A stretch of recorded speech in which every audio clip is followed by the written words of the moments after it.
So this is really exciting for me because I get to explore some of the aspects of your practice that I'm not as familiar with. This one you might be familiar with, it's come up in paintings before, and it's something that I've worked with before.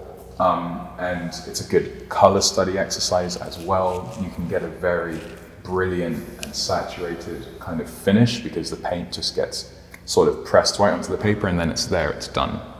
You can of course work on top of this, but the print itself ends up being a really kind of brilliant image in terms of the quality of the color and the dynamism of the line. So this has I think it's also quite interesting because I guess because it's in this medium, in this process, you see more, I guess, of yourself and of your mark making. Yes. I guess that's one of the great things about survey shows or museum shows, and this is your first museum show, about how you can kind of, I'm getting to see more about how you're making the work, the different references, how it's building, how it starts. So these are just the more simplified or like the starting points that sort of, you start to figure out the positions and the forms and the entanglements that will obviously get a bit more. Yes, later. exactly. So if we think about this whole show as showing or displaying kind of 3 different steps of the process of me making, this would be one of the elementary foundational steps, because this is before I've come up with any other contextual ideas. This is me essentially stretching and warming up. And then, this brings us on to the more kind of detailed yet actually still very abstract works on paper.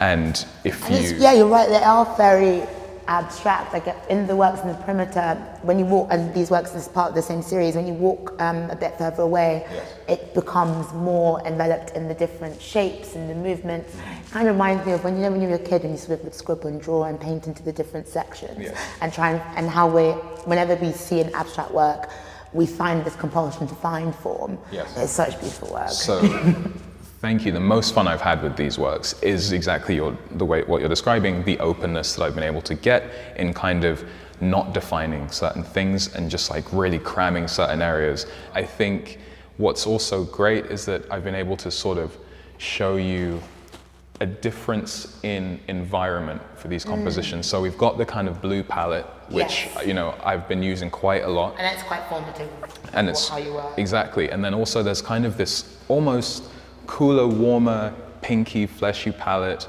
that like moves like into a different kind of condition where it's very clear that we're speaking about the same characters, but perhaps they're just in a different environment. This is obviously for me an immense honor and privilege to be able to have my work in context in relation to Beno Mwambu's and these works which I've never seen, and the drawing which I'm less familiar with. I actually haven't been able to see a lot of his work close and in person in this way.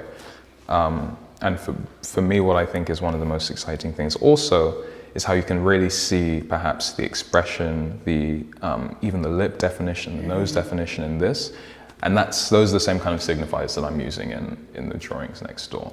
Yeah, I can definitely see a synergy in the way that the face is represented. I know that you have some relationship with masks and how that translates into the forms you have.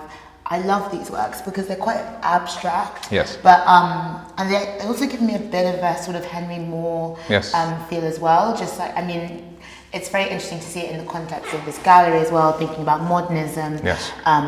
Beno Mwambu is definitely one of the pioneers of West African modernism. Yes. But seeing how that translates and works with your work and creating a legacy is quite interesting. Let's talk about is it the corner piece of the show?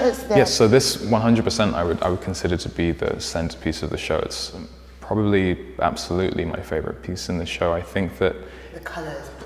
I think that, so the aquatint process is a collaborative process. I worked with a wonderful print shop in New Hampshire in the east coast of America, 2 master printmakers, and we worked non-stop for about 10 days on this. And I was doing the drawing and I was doing the kind of plotting for this. It becomes like a map when you're thinking about making this. So I was plotting and coordinating all the colors.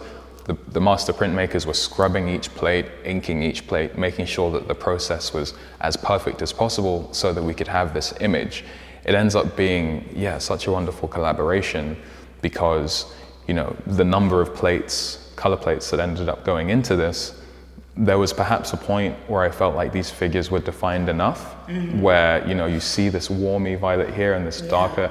I was perhaps more satisfied when they weren't there, but the team, you know, they came to me and they said, we should push this, we should keep going. So this is a really nice expression of perhaps where I would have seen myself stop, but I was working with a team who felt that the image could just go further and further and deeper, and I feel so rewarded for having done that, because this is really a new kind of image for me in certain ways. I feel like it encapsulates everything we've spoken about up until this point. It has the figure, the form, the expression, the color, the drama, the composition. Then the title, Astral Reflections, I guess, you know, I guess as a summation of my travels, as I've been saying, as a summation of the conditions under which I made all of these works, it just comes together as being a, you know, almost a flourish at the end of thinking about how through all these different environments I've been reflecting, refining, and deepening myself, and how when we travel we do split, actually. You know, we do leave pieces of ourselves in certain places, and those pieces grow and they change. Those pieces grow and they change, we come back to them, we meet them again. So there's that element here with this, you know, multiplicity, this duality. That is not the sole message behind this piece, but that was the fuel behind it,